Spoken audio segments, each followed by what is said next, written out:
Olá, ótima tarde. Estamos ao vivo. Hoje é sábado, 17 de janeiro. Que honra, que alegria e satisfação. Como está o final de semana conseguindo otimizar? Está de folga, descansando? Não está? Muito serviço? Então, vamos juntos. Tem muita notícia, tem análise, informação e tem a sua companhia também com as principais notícias do Brasil e do mundo.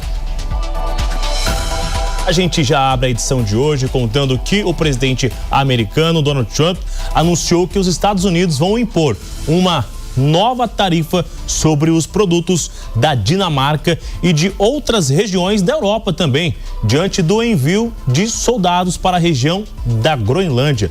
Que história, né? Eliseu Caetano é quem tem as informações. Zero descanso nesse final de semana, Eliseu Caetano. Vamos lá, o que você nos conta sobre essas informações aí agora? Reação comercial e reação militar também, né? Ótima tarde. Olha, essa risada aqui é pelo zero descanso nesse final de semana, viu, Bruno? Eita, sabadinho mais agitado. Donald Trump não para de trabalhar nem aos finais de semana, meu amigo. Muito boa tarde para você e para todo mundo que acompanha a programação da Jovem Pan neste sábado. Falamos ao vivo, direto dos Estados Unidos. Nesse momento, 1h com 31 minutos aqui na costa leste do país. A temperatura neste momento no sul da Flórida na casa dos 20 graus Celsius. No início de tarde com temperatura agradável por aqui agora. Donald Trump, que também está na Flórida, a poucos quilômetros da onde falamos ao vivo, em Mar-a-Lago, a famosa mansão, a famosa residência de Mar-a-Lago, de onde, aliás, ele despacha de quinta às segundas, fica aqui em West Palm Beach, bem pertinho daqui de onde a gente fala. Ele também está trabalhando, viu? Assim como a gente. Se o jornalista não tem um dia de paz, Donald Trump, que não dá paz, também segue trabalhando, viu? O famigerado, o famoso tarifaço, Bruno, está de volta a partir do próximo dia 1º de fevereiro. Mas calma, eu explico melhor essa situação. Trump, agora há pouco, através de sua rede social, voltou a ameaçar países europeus com tarifas e voltou também a defender a compra da Groenlândia. Uma coisa está ligada à outra. O presidente afirmou que o país subsidiou a Dinamarca por anos e subsidiou também diversas nações da União Europeia.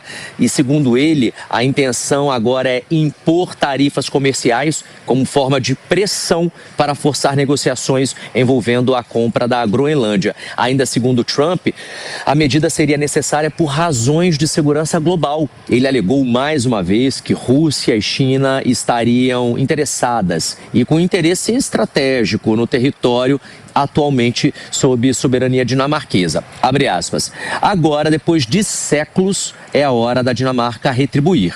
A paz mundial está em jogo, fecha aspas, escreveu Trump.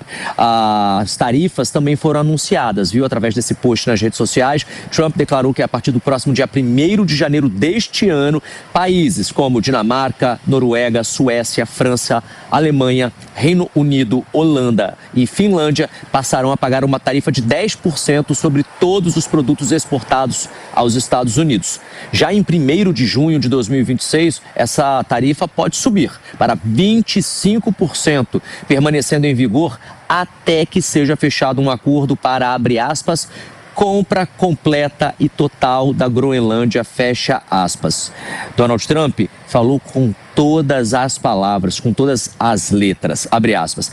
Essa tarifa será devida e pagável até que um acordo seja alcançado para a compra completa e total da Groenlândia, fecha aspas. Ou seja, não fez rodeio, foi direto ao ponto. Enquanto os Estados Unidos não comprarem a Groenlândia, o tarifaço vai atingir em cheio a economia de diversos países da União Europeia. No texto, Donald Trump sustenta que apenas os Estados Unidos teriam capacidade real de proteger a Groenlândia e criticou também o que chamou de estrutura de defesa insuficiente da Dinamarca no território. Segundo Trump, eles têm atualmente 2 trenós puxados por cães como proteção. Um deles teria sido adicionado recentemente. Ironia, né? Ele também relacionou a importância estratégica da ilha a sistemas modernos de defesa antimísseis. E daí ele mencionou mais uma vez o chamado Golden Dome, que exigiria o controle geográfico da Groenlândia para funcionar em sua capacidade máxima. Para quem não está ligando o nome ao projeto, não tem esse domo de ferro lá em Israel, que é um sistema antimíssil que, se vier míssil, ele atira mísseis e derruba no ar, seria mais ou menos a mesma coisa, só que muito maior e por isso domo de ouro, né, aqui nos Estados Unidos. Aliás, Donald Trump disse o seguinte: esse sistema altamente complexo só pode operar o seu máximo potencial por causa de ângulos, trajetórias e limites se essa terra, a Groenlândia, estiver incluída, fecha aspas. Trump ainda afirmou que diversos países europeus teriam viajado à Groenlândia por razões desconhecidas, classificando a situação como extremamente perigosa para a segurança e também para a sobrevivência do planeta.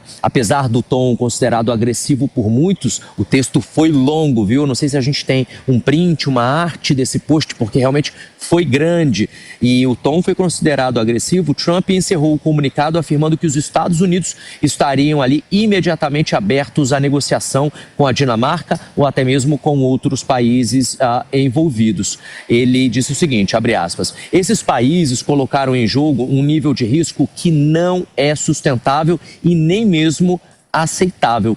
A ideia, Bruno, de comprar a Groenlândia não é nova não, viu? Trump já havia defendido publicamente essa possibilidade lá atrás, durante o seu primeiro mandato em 2019. Proposta que lá, na época, foi rejeitada categoricamente, aliás, pela Dinamarca. Já no novo texto, Trump afirma que os Estados Unidos tentam realizar essa aquisição há mais de 150 anos. Então nós estamos vendo aí mais uma vez, e agora com a sua metralhadora girada para países da Europa, Donald Trump elevando a temperatura entre os Estados Unidos e outros países, ameaçando, né, como ele disse recentemente, essa semana, durante uma entrevista coletiva, que ele vai ter a Dinamarca como território dos Estados Unidos de um jeito ou de outro, seja pela compra ou seja por força. E nesse post de hoje, para muitos analistas políticos aqui nos Estados Unidos, Bruno, está sendo visto como uma espécie de ultimato.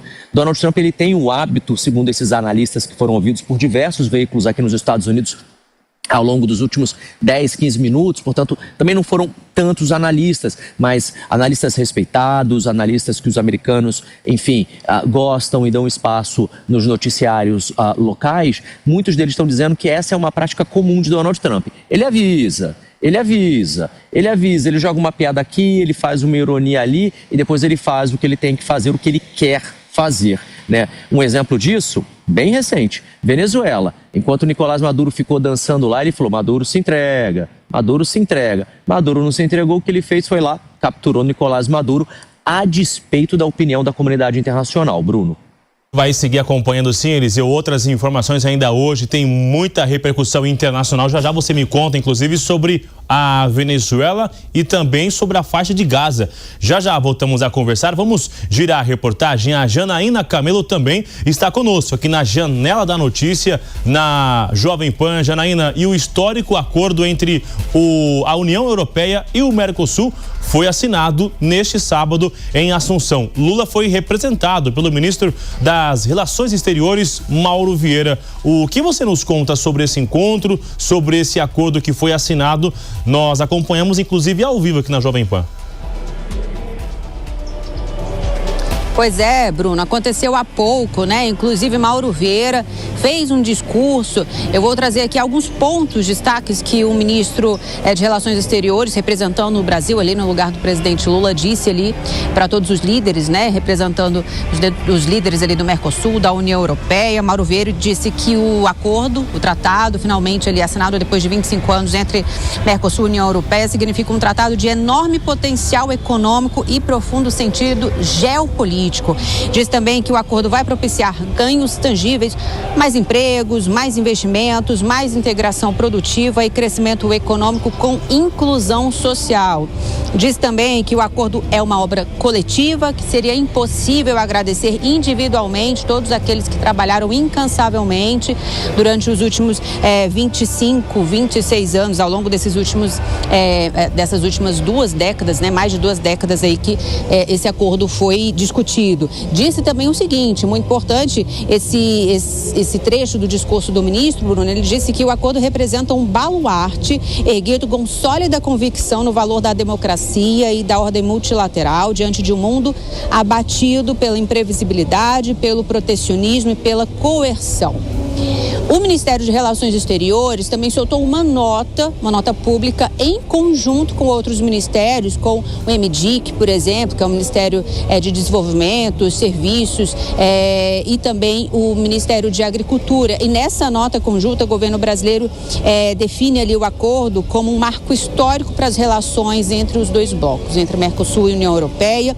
Diz nessa nota conjunta o governo brasileiro que é um acordo fruto de mais de 26 anos de negociações, que vai criar uma área de livre comércio com cerca de 720 milhões de pessoas e também um produto interno bruto de mais de 22 trilhões de dólares e que em termos de população e tamanho das economias envolvidas se trata de um dos maiores acordos bilaterais de livre comércio do mundo e da história, né? Então, todos os líderes do Mercosul, todos os presidentes dos países que integram o Mercosul participaram dessa solenidade de hoje, que finalmente foi marcado ali para assinatura, para firmar o Tratado de Livre Comércio entre União Europeia e Mercosul. Apenas o presidente Lula não estava presente por questões de agenda e foi representado pelo ministro de Relações Exteriores, Mauro Vieira. Bruno, então há pouco aconteceu essa cerimônia, né? Ontem, lembrando, Lula participou de uma solenidade simbólica que também representou ali esse Tratado de Livre Comércio, que também teve a presença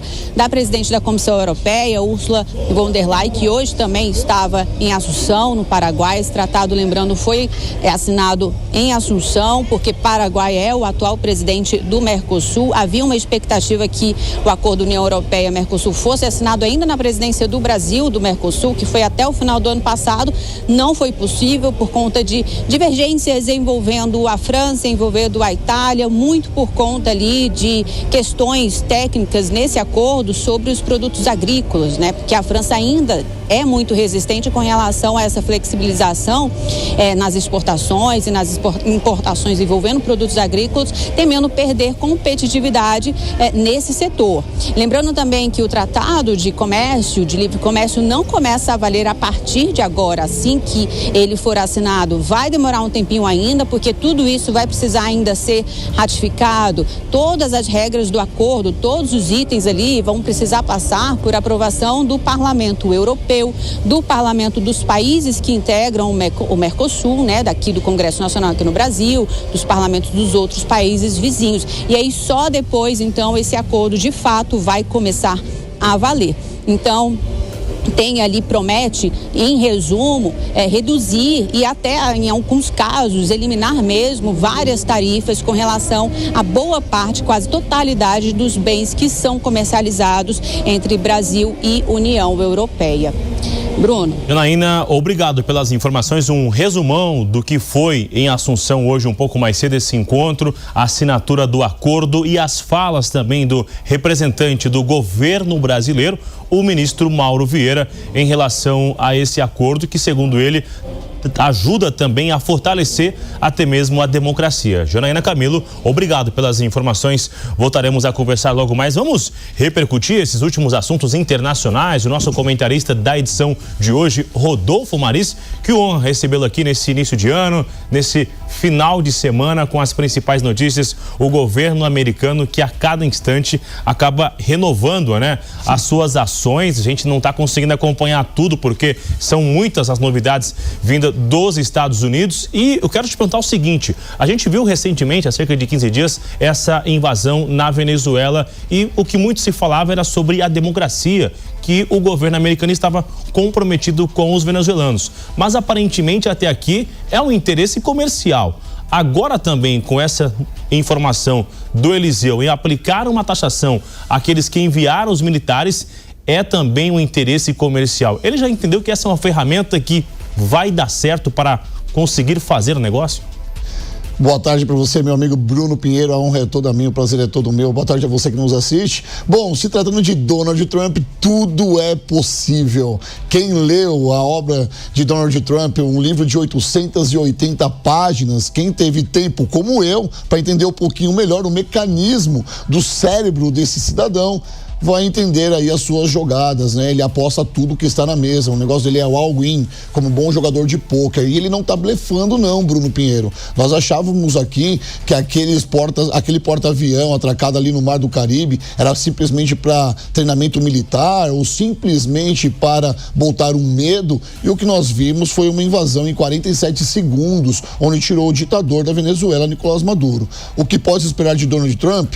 Horas, tudo para ele é possível. Mesmo que nós, aqui do outro lado do mundo, não estejamos de acordo com o modus operandi dele de entrar, por exemplo, eu estou me referindo exclusivamente agora ao caso da Groenlândia, da Dinamarca, porque ele vai comprar uma briga gigantesca com a União Europeia. E me parece que ele não está muito preocupado, até porque é o último mandato dele, ele não pode se candidatar, né, ou se reeleger, ou se colocar como pré-candidato nas próximas eleições dos Estados Unidos. Então ele está indo pro tudo ou nada, como se fosse as suas últimas ordens e a sua última cavalgada. Donald Trump é sim um cara que nós podemos esperar de tudo. A gente segue ainda